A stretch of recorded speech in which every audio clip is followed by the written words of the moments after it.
Región Podcast. Región Podcast. Una región, muchas voces, miles de historias. Región Podcast.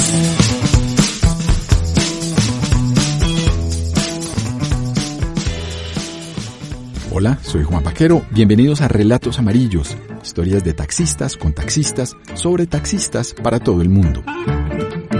Cada episodio les contamos una o varias historias que giran en torno a un mismo tema.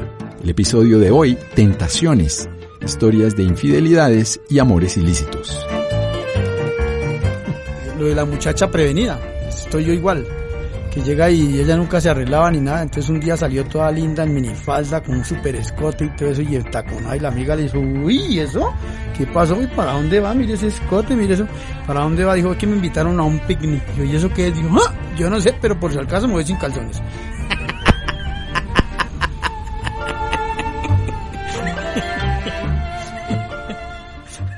Estamos aquí con Juan Carlos Vaquero, director de RTVC Play, también podcast al oído de todo este cuento, y también tiene un podcast propio que se llama Relatos Amarillos. Sí.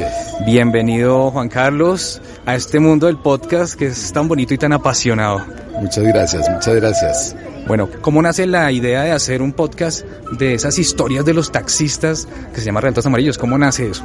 Mira, ese es un proyecto nacido por cuenta de la pandemia.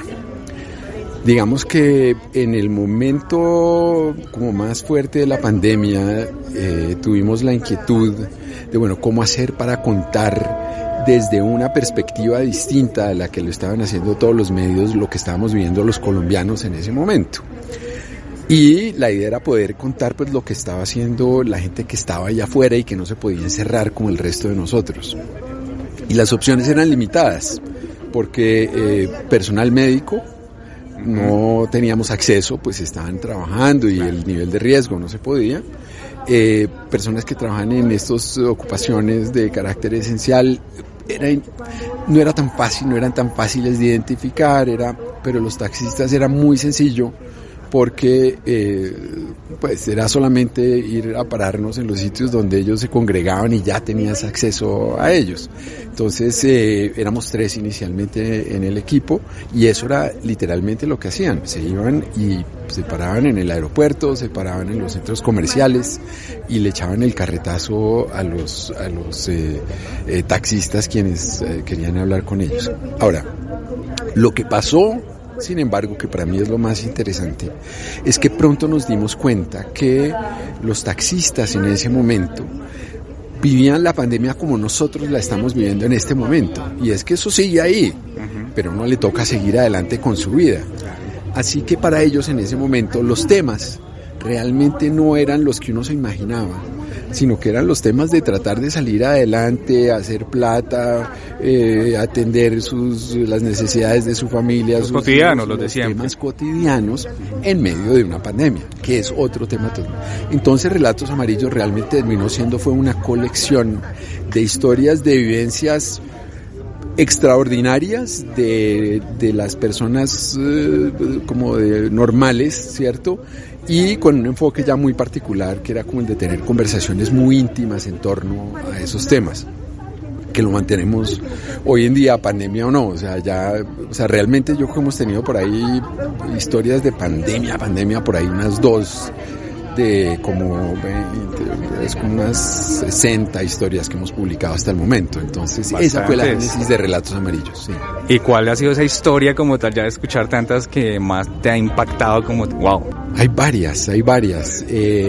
Digamos que hay una que es muy cercana a mí y que me costó mucho escribir, que es un episodio que se llama Permitido Soñar, que es la historia de Juan Carlos Espinosa, un taxista con una gran sensibilidad para contar historias. Yo digo que es un periodista nato, a quien encontramos porque hacía radionovelas en internet y terminó trabajando con nosotros. Y realmente me tomó literalmente 1 año y medio el encontrar la manera de hacerle justicia a su historia, porque en la medida en que tú empiezas a entender como las sutilezas de la vida de una persona, y él es un personaje con una sensibilidad increíble, que había tenido una vida muy dura, pero también lleno de sueños y con talento también increíble. Hasta que finalmente pudimos tener esa charla 1 año y medio después, donde yo me sentí tranquilo preguntándole acerca de un intento de suicidio que él tuvo en algún momento, por ejemplo. Entonces, sentarme a escribir esa historia también fue muy comprometido. Yo usualmente me puedo sentar bastante rápido y las cuento, pero la de él yo quería cuidar cada palabra, cada emoción, que es lo que a mí me encanta de Relatos Amarillos. Es poder contar esas historias que son una verdadera novela, ¿no? Que carga a una persona y que se requiere de un proyecto como ese para tú sentarte a escucharlos con calma y poder contar como las cosas, hacerle justicia a la experiencia de vida de una persona. Bueno, la idea es que los escuchemos. Relatos Amarillos en las plataformas, ¿los podemos encontrar? Sí, Relatos Amarillos lo pueden escuchar en todos los agregadores de podcast. También está en la plataforma de RTVC Play, que allá están todos los podcasts de RTVC. Y también tenemos una página web en la que tiene el siguiente, de una vez he hecho la cuña. Claro. Y es que nuestros episodios tienen entre 1 y 3 historias cada uno. Si ustedes lo escuchan en agregadores, pues es un solo chorro. En la página web nosotros tenemos cada episodio partido por historias con una pequeña sinopsis de cada historia, así que si ustedes quieren revisitar alguna historia que les gustó en particular o quieren empezar el podcast por un sitio específico, pueden hacerlo allí. Además ahí tenemos un mapa con recomendaciones culinarias de taxistas, tenemos una sección de fotografías, también hay textos. Realmente se convirtió, Relatos Amarillos se creó un montón, se ha convertido en un proyecto literalmente transmedia. También ahora, a partir del próximo mes, empezamos a publicar unas historietas hechas por un historietista, obra de teatro a cargo de Fabio Rubiano, o sea, ya es un montón de cosas así. Buenísimo, porque ahí nos damos cuenta que el podcast no se queda solo en el audio, sino puede ir un poco más allá, como Caso 63, que ya sacó inclusive un juego, ustedes ya sacan la página web, recomendaciones de comida y todo esto, puede llegar mucho más allá. Región Podcast. Ahorita mencionabas RTVC Play. Quiero que me cuentes precisamente cómo llega esa iniciativa y cómo la radio pública involucra ya el audio como tal, el podcast, como algo más institucional, pero pues que lo están escuchando en todo el mundo. Sí. Pero ¿cómo le dan esta importancia pues a este género?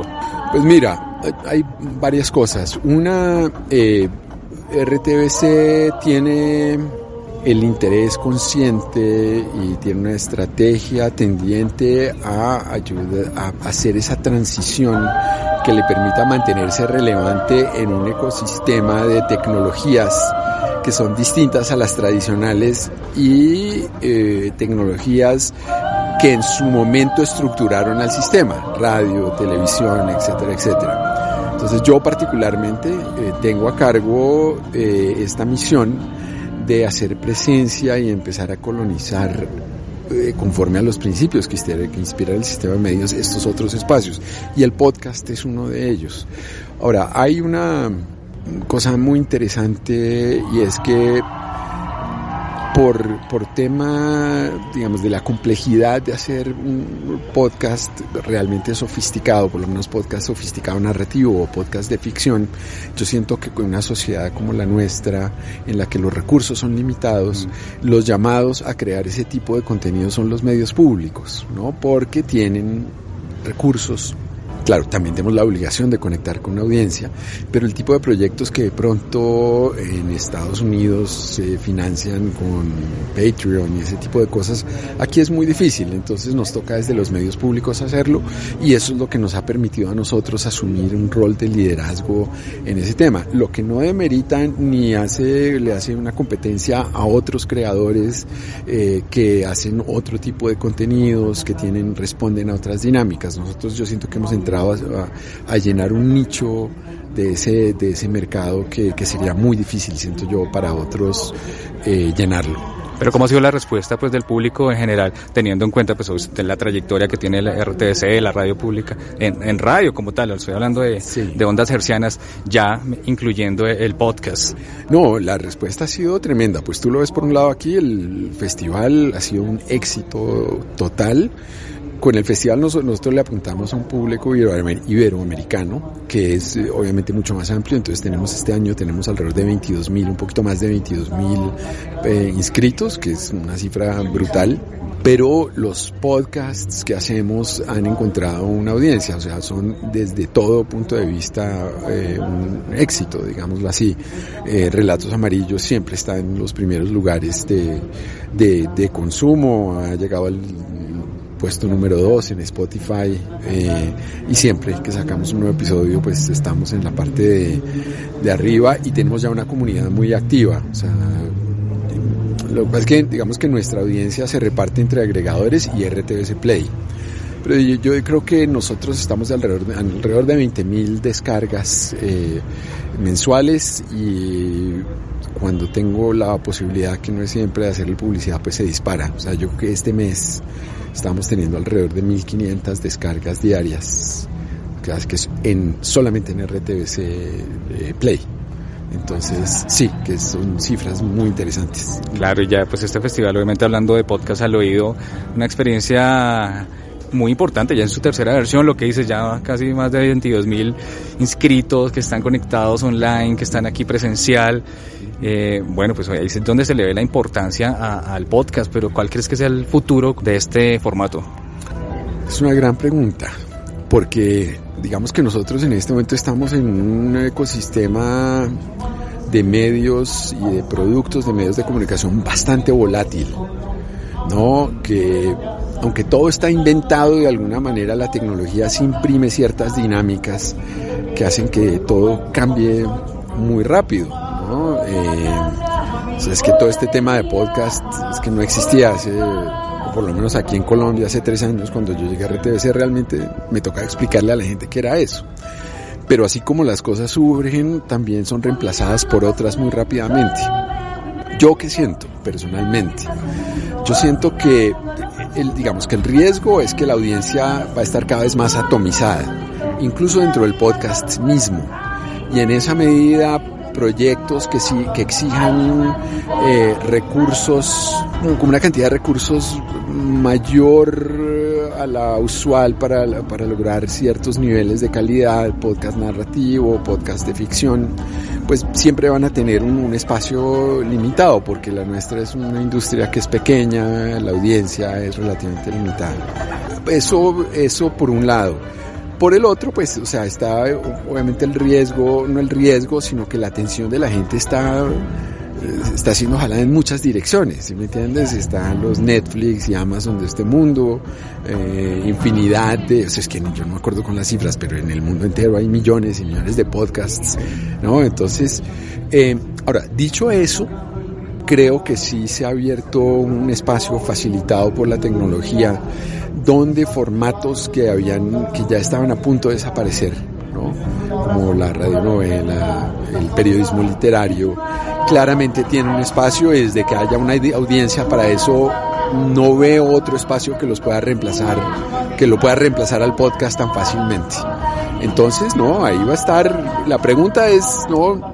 ¿Quién va a subsistir en qué nivel a lo largo del tiempo, ¿no? Y también, que en gran medida también depende pues de quién lo está haciendo y por qué, ¿no? Si tú estás haciendo un podcast porque es tu hobby, pues lo puedes seguir haciendo de aquí a la eternidad, ¿no? Si de alguna manera tú lo estás haciendo porque aspiras a poder subsistir de eso, ya entras en un espacio totalmente distinto, donde las preguntas se vuelven muy preguntas de negocio, ¿no? Entonces, pero es súper interesante. A mí me encanta esto, y pues bueno, un momento muy chévere para poder ser un jugador dentro de la industria. Bueno, Juan Carlos, pues muchas gracias por tu tiempo.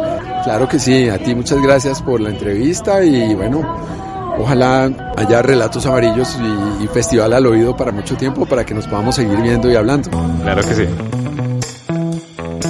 Región Podcast. Región Podcast. Una región, muchas voces, miles de historias.